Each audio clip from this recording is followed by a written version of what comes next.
Bon, lifter, lifteuse, bonjour. Donc on se retrouve pour une vidéo un petit peu différente de d'habitude. Une vidéo qui se veut assez courte, qui veut faire passer un message assez simple finalement. Vous l'avez vu dans le titre, le pire blog de ma vie. Alors, qu'est-ce qui s'est passé? Pourquoi un titre accrocheur comme ça? Alors tout simplement, au cours de mon blog précédent, je me suis fait mal au terre mon avant-dernier SBD du bloc, tout simplement parce que vous le verrez, je mettrai une petite vidéo. J'ai galéré un petit peu à prendre mon hook, ce qui fait que je l'ai pris un peu plein de fois. J'en ai fait une première un petit peu bizarre et la deuxième tout simplement, j'ai tiré, la barre était trop loin de moi, mon dos s'est défixé et j'ai senti une douleur assez vive. Donc ce que je me suis empressé de faire et comme ce qu'on doit faire dans ces cas-là, c'est que j'ai coupé ma caméra et je suis vite allé faire de la mobilité, des massages, bouger un petit peu dans tous les sens, tout simplement pour que le dos ne se raidisse pas et que la récupération soit la plus rapide possible.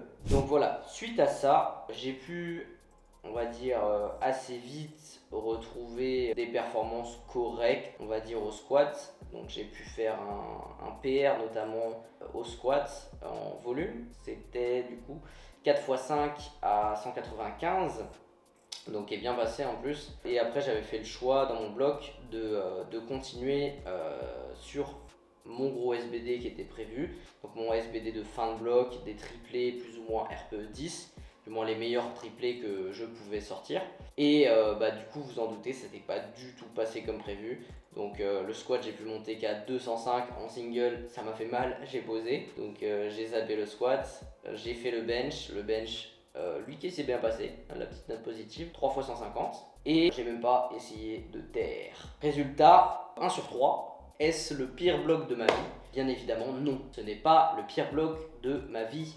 Donc certes, je me fais mal, je peux pas concrétiser en fin de bloc, mais il faut être un petit peu plus intelligent que ça, ou du moins un petit peu moins émotionnel, et voir la dynamique globale du bloc qui était quand même bonne. Donc j'étais sur mon meilleur niveau au squat, comme je vous l'ai dit, j'ai fait des PR. Je suis à mon meilleur niveau au bench, et je commençais à raccrocher mon meilleur niveau au terre. Finalement la dynamique du bloc elle était plutôt positive, et j'ai fait une erreur dans le bloc qui m'a coûté cette blessure. Faut savoir que de toute manière la blessure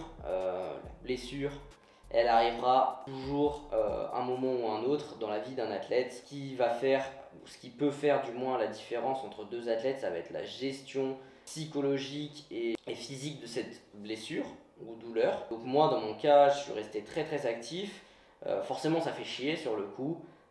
Sur le coup on rumine un petit peu, mais en fait faut tout de suite essayer de tirer le positif là-dedans. Moi les choses qui m'ont motivé, c'est je me suis dit ça va descendre l'intensité au squat et au bench, peut-être que ça va reposer un petit peu mes structures, je vais pouvoir être bien en forme après m'être reposé pour attaquer la prépa France.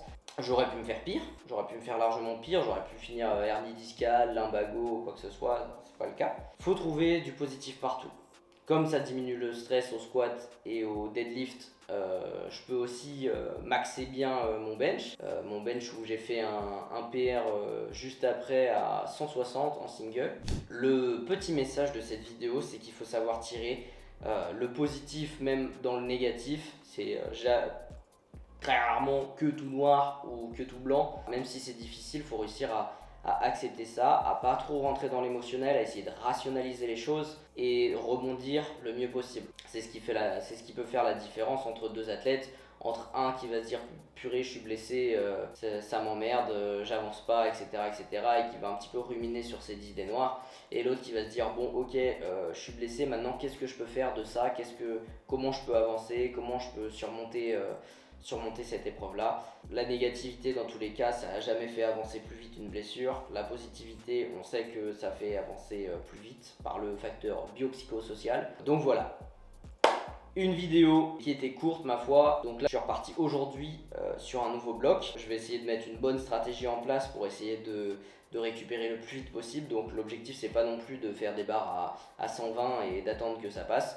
Je vais essayer de garder un minimum d'intensité pour pas non plus tout perdre, mais rester sur des barres que je vais vraiment bien maîtriser pour pas accentuer la douleur et la faire retomber le plus possible afin d'attaquer cette prépa France Open dans les meilleures conditions possibles. Et là-dessus, j'ai pas de doute, j'arriverai à mon meilleur niveau sur les France Open, j'en ai aucun doute. Voilà, c'était tout pour cette vidéo. Donc, gardez le positif même dans les moments qui vous semblent négatifs. C'était tout pour moi, lifter, lifteuse. Ciao.